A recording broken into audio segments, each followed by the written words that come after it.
Muaji shtator, i cili është shoqëruar me uljen e ndjeshme të temperaturave, ka bërë që në këto ditë të fundit të shtohet edhe kërkesa e qytetarëve të komunës së Gjakovës për të blerë dru zjarri. Sipas tregtarëve, 1 metër kub dru ka çmimin 35 euro. Mirë, por përkundër çmimit, interesimi i qytetarëve për të blerë është i madh. Tregtari Suf Shala na tregoi që edhe zvoglimi i sipërfaqeve malore ndikon në rritjen e çmimit. Drut, të cilat ai ekspozon në treg, janë kryesisht të rajonit të Dugaxhinit. Metra dru me vitin e kaluar pak ka ndryshim. Është 1 te 2 euro ndryshimi kur gjë. Po është pasojë pak se drut janë nërgjime më ta duhet me transportu pe më larg pak. Me transporti i larg ka pak më streng, kur gjë tjetër. Mundësitë e njerëzve janë nuk janë fort të përgatitur për këtë. Se 2 euro për dikon janë ballë. Na tregoni sa është 1 metër kub e drurit? 1 metër dru sillet 30-35 euro.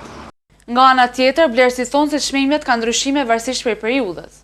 Kadrush Bera na tha se atë shqetëson më shumë fakti se gjatë blerjes nuk ka verifikues nga sektori i pylltarisë, pasi që sipas tij mund të bëhen manipulime në metër kub.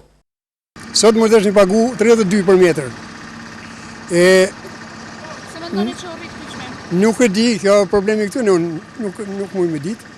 Pra, mendoj që me qëtë metër duhet dikush zyrtar me bo një hulumtim kështu pak fshetas me smiron si këtëne.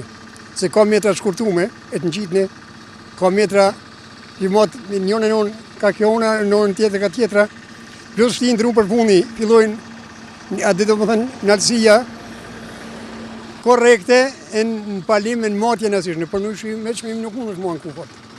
Sektori i pylltarisë ka shtuar patrollimet në teren, andaj mundësit për prerje ilegale të druve janë paksuar dukshëm. Sipas zyrtarëve të këtij sektori, çdo ngarkesë me dru që kapet në teren dhe bartësi i saj nuk posedon dokumentacionin e përkatës, atëherë vjen deri te konfiskimi dhe procedimi i lëndës në gjykatë. E njëjta gjë vlen edhe për tregtarët e druve, ata janë të obliguar të posedojnë dokumentacion në mënyrë që tregu të jetë i lehtëshëm.